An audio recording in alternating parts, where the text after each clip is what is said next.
नमस्कार दोस्तों, स्वागत है आपका अपना चैनल जिसका नाम है केवल एग्जाम। आज इसमें पॉलिटी के सेक्शन में सबसे लास्ट चैप्टर देखने जा रहे हैं, जो है हेडिंग के रूप में कुछ वर्गों के लिए विशेष उपबंध है। यानी कि हमारा जो पॉलिटी सेक्शन चल रहा था पूर्वावलोकन का, वो अब कंप्लीट हो चुका है पॉलिटी का, और ये आज हमारा लास्ट वीडियो है और थोड़ा लंबा होगा क्योंकि इसमें दो चैप्टरों को क्लोज किया गया है, आपस में मिला दिया गया है, इसलिए थोड़ा सा ये 4 पेज का हो गया है। तो इसको आज हम जरूर से खत्म करेंगे। इससे पहले वाले वीडियो में हमने पंचायती राज को देखा था, जो कि बहुत ही इंपॉर्टेंट आपका एक चैप्टर होता है पॉलिटी के सेक्शन का, और हर साल हर प्रश्न जो भी परीक्षाएं होती है उसमें इससे प्रश्न जरूर आता है। तो उसको इससे पहले वाला जो हमने वीडियो पंचायती राज का अपलोड किया है उसको जरूर देख लीजिएगा। आज हम देखने जा रहे हैं कुछ वर्गों के लिए विशेष उपबंध। तो चलिए प्रारंभ करते हैं, लेकिन उससे पहले अगर आपने अभी तक हमारे चैनल को सब्सक्राइब नहीं किया, सब्सक्राइब कर लीजिए। वीडियो अच्छा लग रहा तो लाइक करिए और सुझाव देने के लिए कमेंट भी करिए। चलिए इसको और थोड़ा जूम कर ले। आ गया है कुछ वर्गों के लिए विशेष उपबंध। पिछड़ी जाति आयोग के प्रथम सभापति कौन थे? काका कालेलकर थे। कौन थे? पिछड़ी जाति आयोग के प्रथम सभापति कौन थे? उनका नाम था काका साहेब कालेलकर थे। सर्वाधिक अनुसूचित जाति कहाँ रहती है? वह मध्य प्रदेश में रहती है। अनुसूचित जाति और अनुसूचित जनजाति के लिए राष्ट्रीय आयोग को गठित करने का प्रावधान संविधान में किया गया है। क्रमशः देखेंगे तो अनुसूचित जाति के लिए देखेंगे तो 338 में है, और अनुसूचित जनजाति के लिए 338 ए है। तो याद रखिएगा। अब है अनुसूचित जाति एवं अनुसूचित जनजाति के संबंध में सही कथन है क्या है? अनुसूचित जाति और अनुसूचित जनजाति की सूचियों प्रत्येक राज्य के लिए उस राज्य के राज्यपाल से परामर्श के पश्चात राष्ट्रपति द्वारा 1950 में जारी आदेश द्वारा बनाई गई है। फिर है इन सूचियों में संशोधन केवल संसद अधिनियम बनाकर ही कर सकती है। यानी कि इसमें अगर आपको कोई फेरबदल करना है तो आपको क्या करना पड़ेगा? संविधान में संशोधन करना पड़ेगा। फिर है कोई जनजाति राज्य के केवल एक भाग के लिए अनुसूचित जनजाति घोषित की जा सकती है। ऐसे कि कोई एक विशेष क्षेत्र हो गया और बड़ा क्षेत्र है, और देखा जाए बड़ा या छोटा कैसा भी क्षेत्र है, अगर वहां देखा जाए कि वहां पास ये जाति जो है या ये वर्ग के लोग बहुत ही कम संख्या में है, तो उसको अनुसूचित जनजाति घोषित कर सकते हैं। अनुसूचित जनजाति का दर्जा धर्मनिष्ठता से तटस्थ है। यानी कि जो धर्म को आधार ना बनाकर ये एक प्रकार से धर्म में भी जो अल्पसंख्यक है उनके लिए है, इसलिए इसे धर्मनिष्ठता से तटस्थ बनाया जाता है। भारत के संविधान में लोकसभा में अनुसूचित जनजाति के लिए व्यवस्था की गई है, आर्टिकल 330 में की गई है। भारतीय संविधान का भाग 16 संबंधित है। किससे संबंधित है? कुछ वर्गों के संबंधों में विशेष उपबंध से संबंधित है। सो भाग 16 याद रखिएगा। भाग 15 भी कमेंट करिए किस चीज के लिए है। अब है राज्य विधानसभा में आंग्ल भारतीयों के प्रतिनिधित्व से संबंधित है। अनुच्छेद 333 था, लेकिन अब ये जो है खत्म कर दिया गया है। अब है लोकसभा में एंग्लो इंडियन समुदाय के प्रतिनिधित्व हेतु प्रावधान किया गया है। वह किया गया, आप देखेंगे 331 में किया गया है। एंग्लो इंडियन समुदाय के प्रतिनिधित्व के बारे में जो बात की गई है कि जिनको आप देखेंगे कि 2 सदस्य होते हैं ना, जो राज्यसभा में और लोकसभा में नियुक्त होते हैं और राज्य की विधानसभा में, उनके लिए जो अनुच्छेद है वो अनुच्छेद 331 है। अनुच्छेद 324 में निर्धारित अवधि तक के लिए है।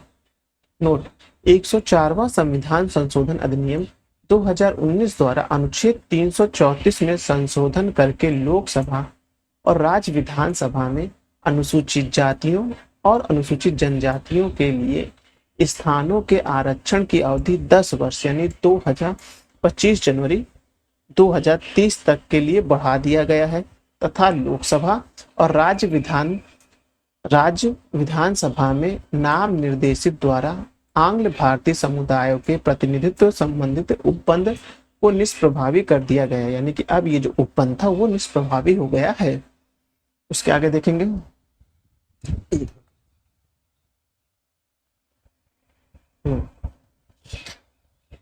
भारतीय संविधान में अनुच्छेद 338 किस लिए है? राष्ट्रीय अनुसूचित जाति आयोग के लिए है। किसी जाति या जनजाति को अनुसूचित जाति एवं अनुसूचित जनजाति घोषित करने हेतु शक्ति संपन्न संवैधानिक प्रावधान किसके पास है? वह राष्ट्रपति के पास है। किसी भी जाति के लिए आरक्षण नहीं है, राज्यसभा एवं राज्य की विधान परिषदों में नहीं है। याद रखिएगा, किसी भी जाति के लिए आरक्षण राज्यसभा और राज्य की विधान परिषद में नहीं है, बल्कि आरक्षण आपको देखने को मिलेगा लोकसभा और राज्य की विधानसभा में देखने को मिलेगा। अब है राष्ट्रीय पिछड़ा वर्ग आयोग अधिनियम 1993 का है। बाल मजदूरी निषेध एवं नियामक अधिनियम 1986 का है। फिर है कि निशक्तिजन यानी समान अधिकार संरक्षण एवं पूर्ण सहभागिता अधिनियम है कब? 1995 का। राष्ट्रीय अल्पसंख्यक आयोग गठित किया गया 1992 में किया गया है। अब नोट देख लेते क्या है। 102वें संविधान संशोधन अधिनियम 2018 द्वारा संविधान में अनुच्छेद 338 खा यानी 338 बी जोड़कर उसके तहत राष्ट्रीय पिछड़ा वर्ग आयोग के गठन हेतु प्रावधान किया गया है।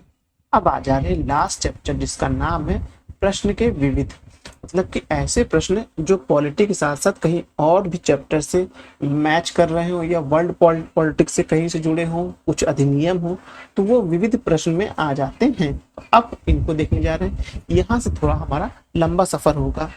अब है संयुक्त राष्ट्र संघ स्थापित हुआ था 1945 में। संयुक्त राष्ट्र महासंघ दिवस मनाया जाता है 24 अक्टूबर को। संयुक्त राष्ट्र सुरक्षा परिषद के स्थायी सदस्य कितने हैं? 5 हैं। संयुक्त राष्ट्र सुरक्षा परिषद के स्थायी सदस्य हैं यूएसए है, फ्रांस है, ब्रिटेन, रूस एवं चीन है।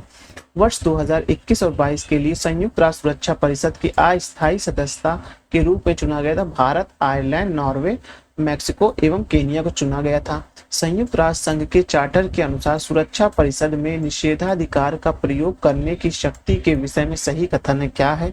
कि सभी प्रक्रिया उत्तर मामलों में सुरक्षा परिषद के निर्णयों में 9 सदस्यों में सकारात्मक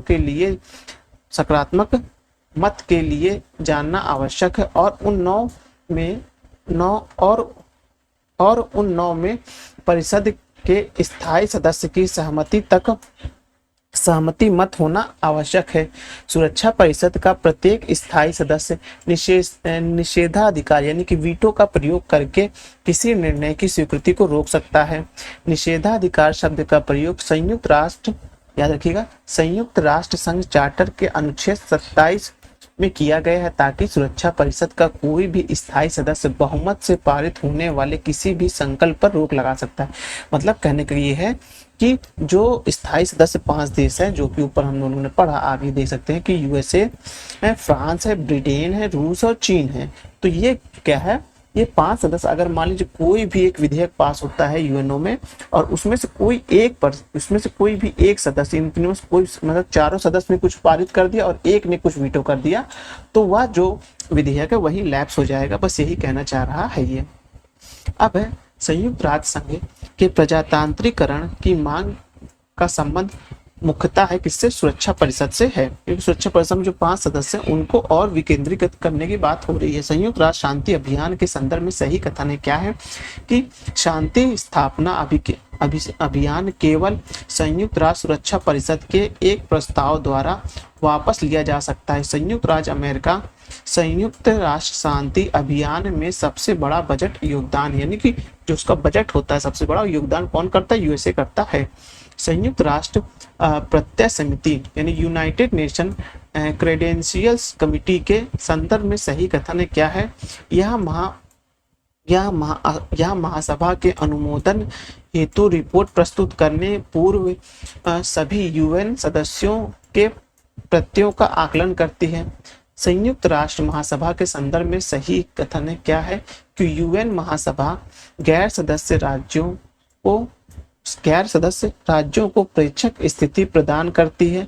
अंततः सरकारी संगठन यूएन महासभा में प्रेक्षक स्थिति पाने का प्रयत्न कर सकती है। यूएन महासभा में स्थायी प्रेक्षक यूएन मुख्यालय में मिशन बनाए रख सकते हैं।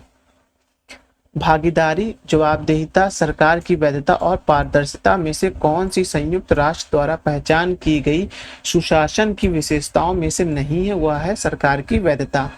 सुशासन के संदर्भ में पारदर्शिता एवं उत्तरदायित्व, समता एवं समावेशन, धार्मिकता एवं भावुकता और सहभागिता एवं विधि के शासन में से सत्य नहीं है, वह है वहां आप देखेंगे धार्मिकता एवं भावुकता है।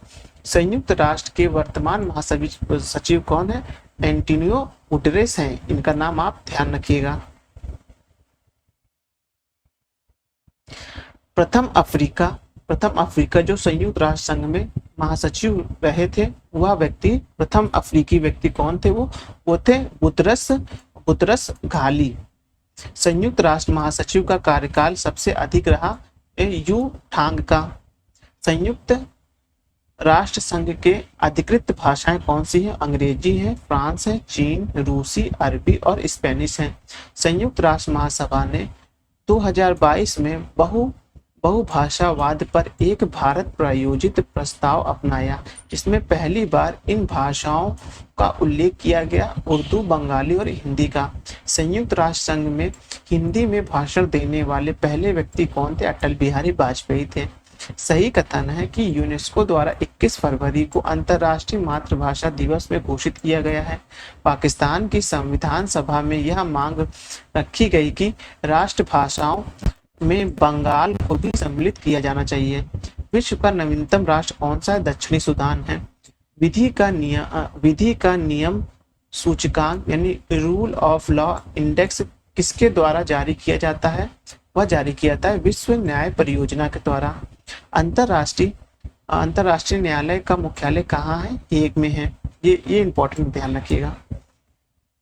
श्री R.S. पाठक के पूर्व अंतरराष्ट्रीय मामले में निर्वाचित दो अन्य भारतीय न्यायमूर्ति रहे, कौन है? B.R. राव और नरेंद्र सिंह थे। नोट क्या है कि वर्तमान में न्यायमूर्ति दलवीर भंडारी अंतरराष्ट्रीय न्यायालय के निर्वाचित यानी कुल चौथे सदस्य भारत में रहे थे। दलवीर भंडारी को याद रखिएगा, वो इस समय अंतरराष्ट्रीय न्यायालय में जो है सच मतलब कि वो न्यायाधीश हैं। इनका नाम बहुत अच्छे से ध्यान रखिएगा कि दलवीर भंडारी जो है अंतरराष्ट्रीय न्यायालय के न्यायाधीश हैं। इस अंतरराष्ट्रीय न्यायालय कहाँ है? हेग में है। कितने साल के लिए ये नियुक्त होते हैं? 9 साल के लिए नियुक्त होते हैं। अब है अंतरराष्ट्रीय श्रम संगठन की स्थापना 1919 में की गई थी। ये बहुत इंपॉर्टेंट है। अंतरराष्ट्रीय श्रम संगठन की स्थापना कब की गई थी? 1919 में की गई थी। और आप देख रहे हैं अब ये जो है 105 साल इसके लगभग पूरे होने वाले हैं। 1 मई को हो जाता है। अब है यह संयुक्त राष्ट्र संघ से संबंध नहीं है, क्या है? एमनेस्टी इंटरनेशनल है। एमनेस्टी इंटरनेशनल एक संगठन है जो जुड़ा हुआ है मानव अधिकार के संरक्षण से। डॉक्टर्स विदाउट बॉर्डर्स यानी मेडिसिन सेंस फ्रंटियर जो प्रमुख समाचार में आए थे, वो क्या थे? एक गैर सरकारी अंतरराष्ट्रीय संगठन था। अंतरराष्ट्रीय हिंसा दिवस मनाया जाता है 2 अक्टूबर को, आपको पता है, गांधी जी के जन्म दिवस पर, और इम्पोर्टेंट भी है। अमेरिकी राष्ट्रपति के निर्वाचित होते हेतु गठित निर्वाचन मंडल के सदस्य होते हैं। जो अमेरिकी राष्ट्रपति जब निर्वाचन होता है, उसके जो निर्वाचित मंडल के सदस्य होते हैं, उनका एक निर्वाचन मंडल होता है।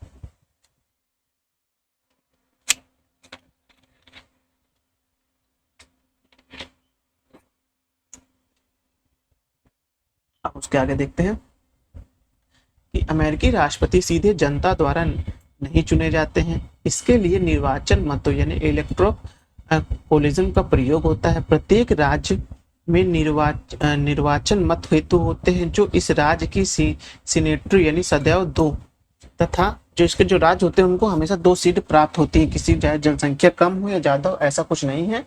वहां पास सीधा प्रत्येक राज्य को 2 सीट दी जाती है, वही ये बोल रहा है। तथा प्रतिनिधित्व सभा के सदस्यों के योग के बराबर होती है। साथ ही डिस्ट्रिक्ट्स ऑफ कोलंबिया यानी वॉशिंगटन डीसी के 3 सदस्य होते हैं। इलेक्ट्रोल कॉलेज अमेरिकी कॉलेज यानी प्रतिनिधित्व सभा प्लस सीनेट से भिन्न है। वर्तमान में अमेरिकी राष्ट्रपति के लिए कुल निर्वाचकों की संख्या 538 है। अमेरिकी राष्ट्रपति का चुनाव प्रक्रिया में पहली प्राइमरी होती है, क्या होती है? न्यू हैम्पशायर में। अब है अध्यक्षात्मक यानी प्रेसिडेंशियल शासन का उदय सर्वप्रथम हुआ कहाँ पर? संयुक्त राज्य अमेरिका में हुआ। हम लोग के यहाँ क्या है, वो संघात्मक है, तो यही वहीं पर अध्यक्षात्मक शासन प्रणाली आपको अमेरिका में देखने को मिलेगी। लिखित संविधान की अवधारणा कॉन्सेप्ट ने सर्वप्रथम जन्म लिया कहाँ? संयुक्त राज्य अमेरिका में लिया।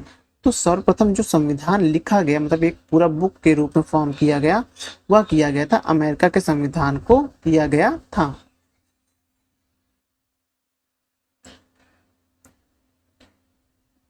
लैरिस प्रेशर संबंधित हैं क्लिंटन द्वारा प्रस्तावित पाकिस्तान को सैन्य सहायता की आलोचना के लिए। प्रेसलर संशोधन अमेरिकी सहायता को आणविक क्षमता के विकास से जोड़ने के लिए। चकमा शरणार्थी कहाँ के हैं? बांग्लादेश के हैं। प्रेसो एगी क्या है? वो गोरबो चौक है, जो आप देखेंगे आपको वहां मिलेगा। क्या नाम है? रूस में। फिर है 13 दिसंबर 1993 को इजराइल PLO समझौता हुआ। अब है रिसर्च एंड एनालिसिस विंग यानी रॉ भाग है, मंत्रिमंडल सचिवालय का है। एशिया की ध्रुवी विदेश नीति की रणनीति है, क्या है? USA के ओबामा प्रशासन की।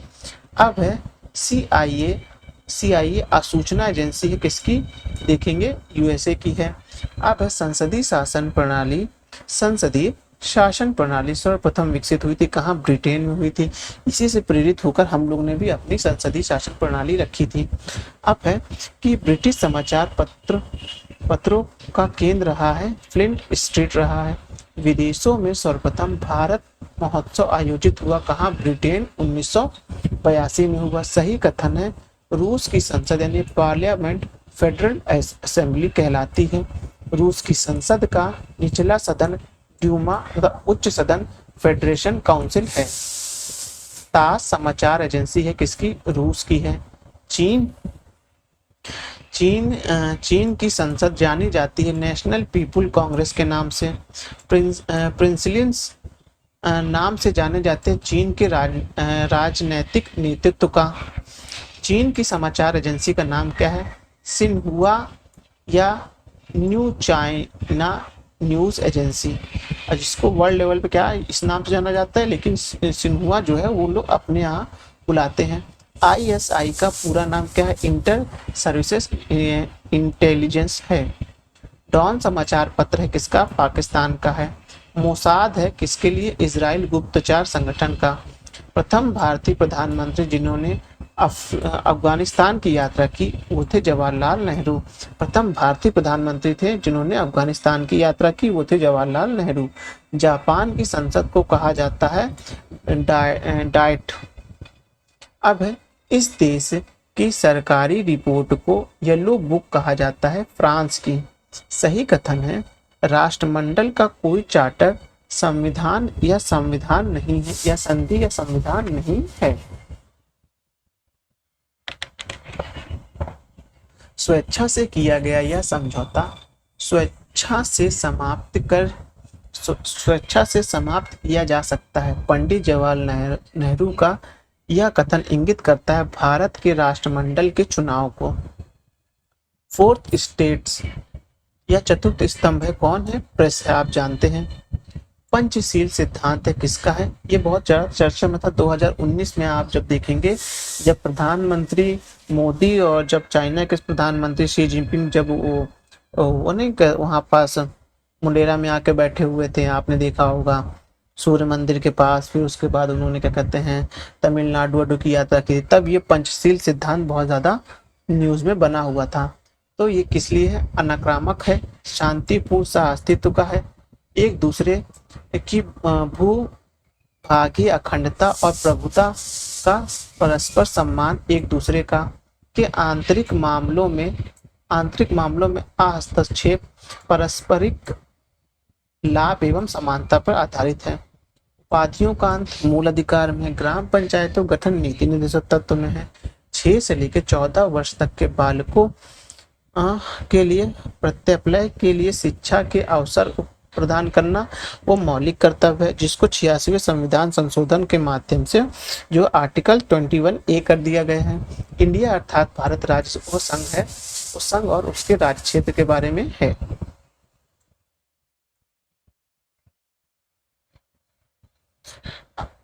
अब है कृतकारी और शपथ या प्रतिज्ञा। भारत का राष्ट्रपति भारत के संविधान के प्रति श्रद्धा एवं निष्ठा का है। सर्वोच्च न्यायालय का जज संविधान और विधि की मर्यादा बनाए रखने के लिए है। संसद सदस्य कर्तव्यों को निष्ठापूर्वक निर्वाह के लिए है। संघ के मंत्री सूचना की गोपनीयता के लिए हैं। अब न्यूनतम आहर्त और ऑफिस पंचायत सदस्य बनना 21 वर्ष, 25 वर्ष राज्य विधानसभा के लिए और लोकसभा के लिए है, 30 वर्ष राज्य विधान परिषद और साथ ही साथ राज्यसभा के लिए है, और 35 जो है वह भारत के राष्ट्रपति और आप देखेंगे भारत के राष्ट्रपति और राज्यों के राज्यपाल के लिए है। यहाँ पर लिखा नहीं, लेकिन मैं एक्स्ट्रा बता दे रहा हूँ आपको। संविधानोत्तर अधिकार का अर्थ है वह शक्ति जो संविधान सम्मत नहीं है।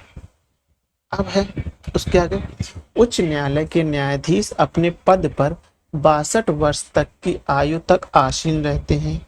जिस राजनीतिक दल को 4 या 4 से अधिक राज्यों में मान्यता प्राप्त होती है वह राष्ट्रीय स्तर का दल कहलाता है।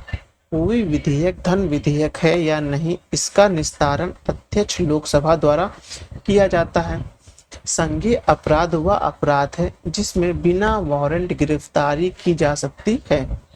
अब उसके आगे देखते हैं, वह अपराध जिसके घटित करने का प्रयास दंडनीय है और जिसके पूर्ण होने पर अपराधियों को दंडित नहीं किया जा सकता है, वह आप देखेंगे आत्महत्या है। फिर है जिला, उसके बाद देखेंगे क्या है कि जिला दंडनायक के रूप में जिला कलेक्टर की शक्ति कैसी है, कानून व व्यवस्था बनाए रखने की है। फिर उसके बाद पुलिस पर नियंत्रण रखना है, विदेशों के पारपत्रों की जांच करना है। अब है जिलाधीश को संस्थागत करिश्मा कहा है रजनी कोठारी ने। अब उसके बाद है कि कानून के समक्ष समानता नागरिक और गैर नागरिकों को प्राप्त है। नए संसद का निर्माण संसद की शक्ति है। फिर आप देखेंगे सरकारी नौकरियों में अवसर केवल भारतीय नागरिकों को प्राप्त है। ये नहीं कि पाकिस्तान का नागरिक आके यहाँ बोले कि मैं भी तो नागरिक हूँ तो मुझे भी क्या कहते हैं, मैं भी तो देश का नागरिक हूँ और मुझे भी सरकारी नौकरी चाहिए, तो ऐसा नहीं है। सरकारी नौकरी केवल जो है भारत के व्यक्तियों को मिलती, भारत के नागरिकों को मिलती है। नागरिक कौन है, वह जिन्हें मूल अधिकार के रूप में 15, 16, 19, 29, 30 ये प्राप्त हो, वो केवल जो है नागरिक हैं। उसके बाद जब आप देखेंगे कि व्यक्ति के तौर पे आपको सारे मूल अधिकार में आते हैं। अब उसके आगे प्रश्न है कि भारत रत्न और पद्म पुरस्कारों के संबंध में सही कथन है। भारत रत्न और पद्म पुरस्कार भारत के संविधान में अनुच्छेद 1 के अंतर्गत उपाधियां हैं। वर्ष 1954 में प्रारंभ किए गए पद्म पुरस्कार को केवल एक बार निलंबित किया गया है। फिर उसके बाद देखेंगे किसी वर्ष विशेष में भारत रत्न पुरस्कार की अधिकतम संख्या 5 तक सीमित है, इन्हें 5 से ज्यादा नहीं दे सकते हैं। प्रथम भारत रत्न प्राप्त करने वाले थे कौन, 1954 में एस राधाकृष्णन, सी राजगोपालाचार्य और चंद्रशेखर वेंकट रमन थे। अब इनके आगे देखते हैं। परमवीर चक्र वीरता पुरस्कार के संबंध में सही कथन है, क्या है, ये है कि इसके पदक पर इंद्र वज्र की 4 प्रतिकृतियां अंकित होती हैं। याद रखिएगा 4 है वो, कुछ जगह जहां हमने पढ़ा था 5 लिखा हुआ था, जो कि गलत है। अब उत्कृष्ट संसद पुरस्कार वर्ष मुरली मनोहर जोशी 2009, अटल जेटली 2010, कर्ण सिंह 2011, शरद यादव 2012, दिनेश त्रिवेदी 2016, भृतहरि महताब 2017। अब है सरोज जायवाला विख्यात है किसमें, अग्रणी अंतर्राष्ट्रीय विधि विशेषज्ञों के रूप में। वह भारतीय जिसको अंतर्राष्ट्रीय युद्ध विरोधी संगठनों का अध्यक्ष 1988 में नियुक्त किया गया था, वह है कौन थे? नारायण देसाई थे। जून 2009 में सृजित भारतीय विशिष्ट पहचान प्राधिकरण के प्रथम महानिदेशक नियुक्त किए गए थे, श्री राम सेवक शर्मा किए गए थे। भारत का उपराष्ट्रपति राज्यसभा से होता है। भारत का नियंत्रक एवं महालेखक परीक्षक लोक लेखा समिति का होता है। भारत का महान्यायवादी जो होता है वो उच्चतम न्यायालय का होता है। भारत का महान्यायवादी कहाँ होता है? लोकसभा में बैठ सकता है, उसको ये शक्तियां प्राप्त हैं। 75(3) के तहत उसको ये शक्तियां सारी प्राप्त हैं। आप इस बात का ध्यान रखिएगा। अब है कि भारत के 75वें स्वतंत्रता दिवस के अवसर पर हर घर तिरंगा अभियान शुरू किया था, केंद्र सरकार ने शुरू किया था। फिर है सीमा प्रबंधन विभाग केंद्रीय मंत्रिमंडल में एक का विभाग है, वह है गृह मंत्रालय का है। मानव संसाधन विकास मंत्रालय अब शिक्षा मंत्रालय में विभाग हैं, कैसे हैं वो देखेंगे कि आरंभिक शिक्षा और साक्षरता विभाग, माध्यमिक शिक्षा और उच्च साक्षरता विभाग, फिर आप देखेंगे तकनीकी शिक्षा विभाग है। अब उसके बाद खाद्य और पोषण मंडल भारत सरकार के किस मंत्रालय के अधीन कार्यरत है? वह है महिला एवं विकास मंत्रालय के अधीन है। भारतीय प्रेस काउंसिल एक है कैसी अर्ध न्यायिक वैधानिक संस्था है। भारत में क्षेत्रवाद का उदय का कारण क्या है? असंतुलित विकास है, सांस्कृतिक पहचान खोने का भय है और राजनीतिक वर्चस्व है। इसी से ही जो क्षेत्रवाद उदय होता है, इन्हीं 3 मेन कारणों की वजह से आप देखेंगे हमेशा क्षेत्रवाद की उत्पत्ति होती है। जैसे कहीं पास किसी राज्य में जो है वो क्या होता है कि अच्छा विकास नहीं होता है, तो वहाँ की जनता हमेशा जो एक आंदोलन चलाती है कि हमें विशेष राज्य का दर्जा चाहिए, या कुछ और भी हो सकता है। फिर ऐसे पहचान, लोग कहते हैं ना मराठियों के लिए ऐसे करके पहचान, ये क्षेत्र की पहचान होती है। फिर होता है राजनीतिक वर्चस्व। इसी में जब कुछ क्या होता है, जो राजनीतिक दल होते हैं अपनी रोटियां सेकने लगते हैं। अब है सिक्किम के संबंध में सही है क्या है? 1975 में यह भारत का अभिन्न अंग बन गया था। इसे वनस्पति शास्त्रियों का स्वर्ग माना जाता है। इसे मुख्य निवासी लेप्चा लोग होते हैं। राष्ट्रीय जल विकास एजेंसी की स्थापना 1992 में हुई थी। इन समझौतों का सही कालक्रम क्या है? कि ताशकंद समझौता 10 जनवरी 1966 को हुआ। भारत सोवियत संधि 9 अगस्त 1971 को हुई। शिमला समझौता 2 जुलाई 1972 में हुआ। फरक्का समझौता 12 दिसंबर 1996 को हुआ। तो ये घटनाएं हैं। भारत पाकिस्तान संघर्ष के परिणाम स्वरूप बांग्लादेश स्थापित किया दिसंबर 1971 को हुआ। जिबूती आचार संहिता संबंधित है किससे? समुद्री डकैतों के विरुद्ध अंतरराष्ट्रीय समूह से। ये बहुत इंपॉर्टेंट क्वेश्चन है, हो सकता है आपके बाद दोबारा फ्रेम हो जाए।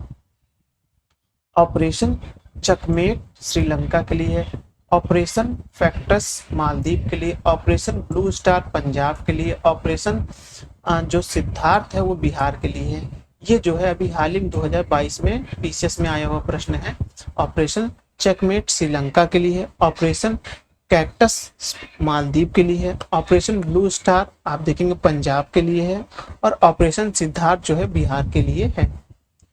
बहुजन हिताय बहुजन सुखाय आदर्श है ऑल इंडिया रेडियो का, ये इंपॉर्टेंट है।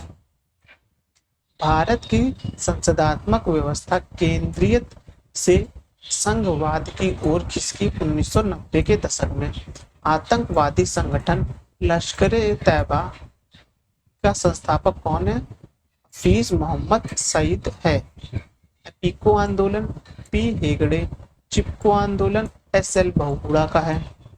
एपिको आंदोलन वो जो आपका साउथ में हुआ था, पी हेगड़े याद रखिएगा। चिपको आंदोलन के लिए आप याद रख सकते हैं जो पेड़ों को बचाने के लिए बहुगुणा साहब का था। फिर नर्मदा बचाओ आंदोलन मेघा पाटेकर का है।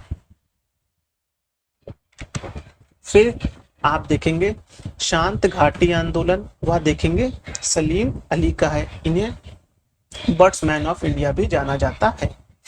अब है चीफ ऑफ डिफेंस स्टाफ, तीनों सेनाओं की सेवाओं के विषय में सैन्य सलाहकार है भारत के रक्षा मंत्री के।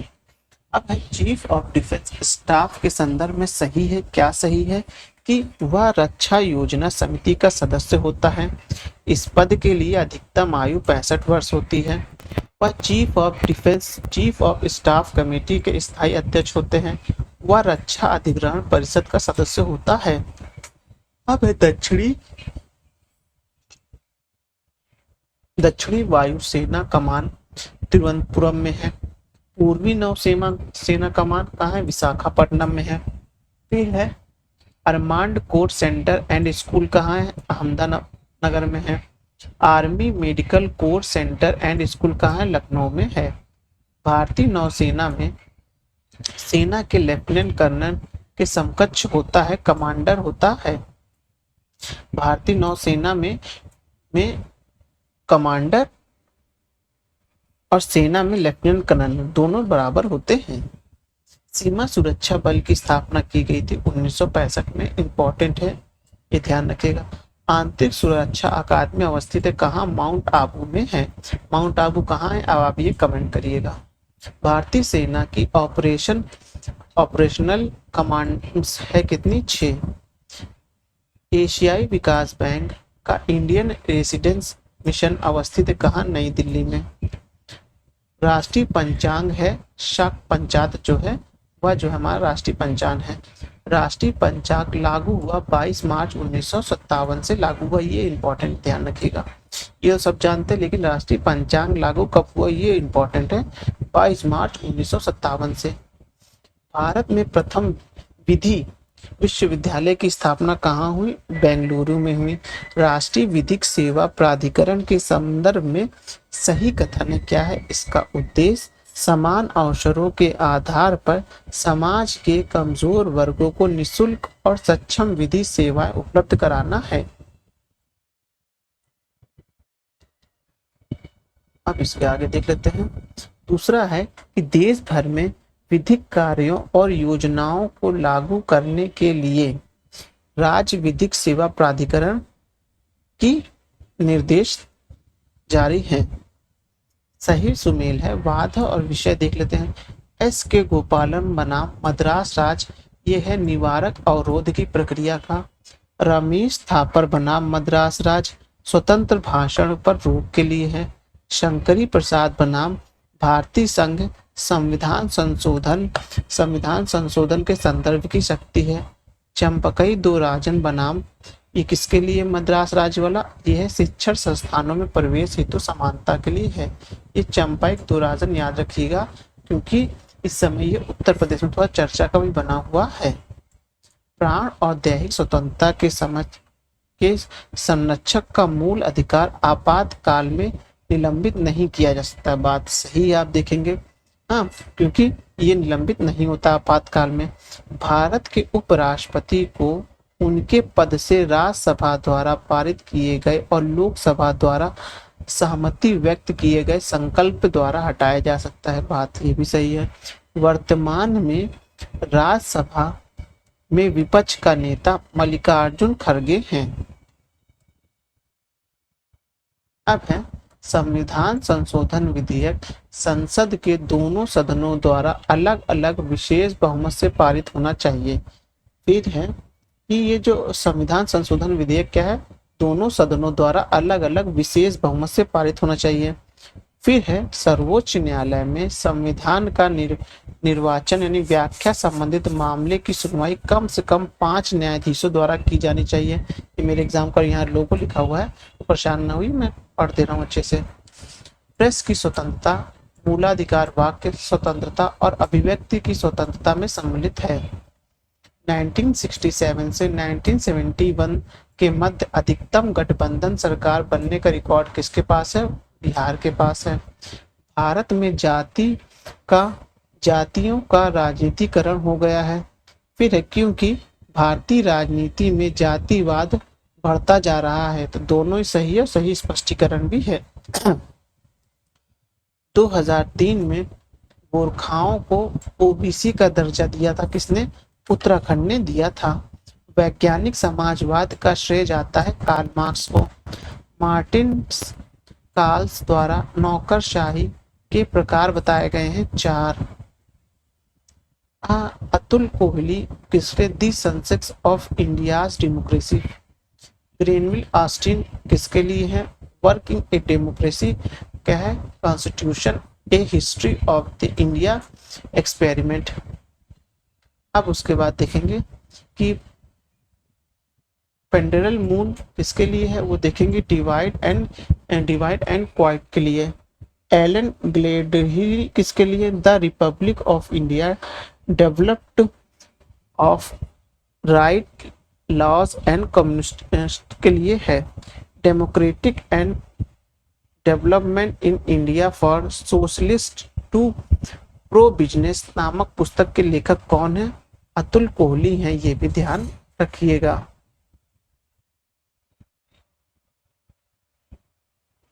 सही है। आप देखेंगे कि मुख्यमंत्री जो प्रधानमंत्री बने और राज्य पीवी नरसिम्हा राव वो किसके थे? अविभाजित आंध्र प्रदेश के थे। आंध्र प्रदेश का विभाजन तेलंगाना में हुआ है, 2014 में हुआ था, आप याद रखिएगा। अब है उसके बाद देखेंगे मोरारजी देसाई बम्बई। मोरारजी देसाई कहाँ से थे? बम्बई से थे। HD देवगौड़ा कर्नाटक से थे। फिर उसके बाद देखेंगे चरण सिंह कहाँ से थे? अविभाजित उत्तर प्रदेश के थे। नरेंद्र मोदी गुजरात के हैं।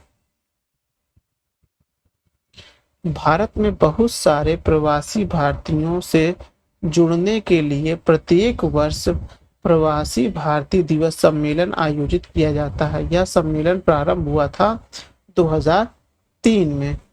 सही कथन है कि भारतीय संविधान में कुल अनुच्छेद की संख्या कितनी है? 305 है। वित्त आयोग का गठन भारतीय संविधान के अनुच्छेद 380 के अंतर्गत होता है, बात सही है।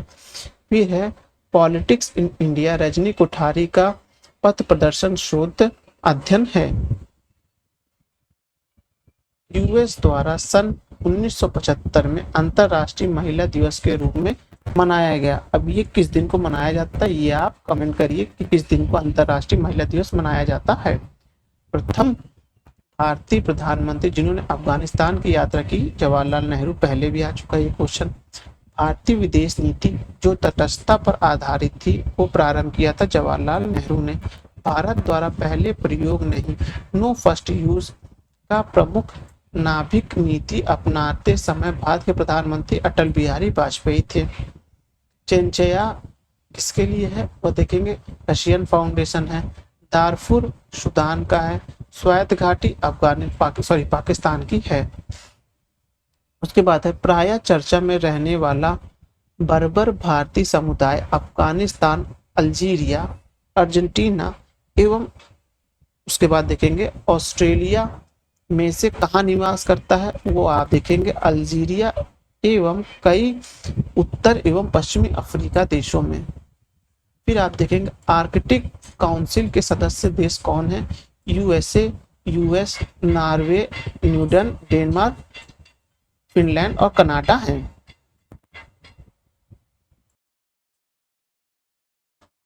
अब उसके आगे देखेंगे सर्वप्रथम किस देश की महिला प्रधानमंत्री बनी? वो बनी सिरिमो भंडारके नायक श्रीलंका की। यूरोपीय यूनियन देश में से फिलिस्तीन राज्य की आधिकारिक मान्यता देने वाले प्रथम कौन थे? स्वीडन थे।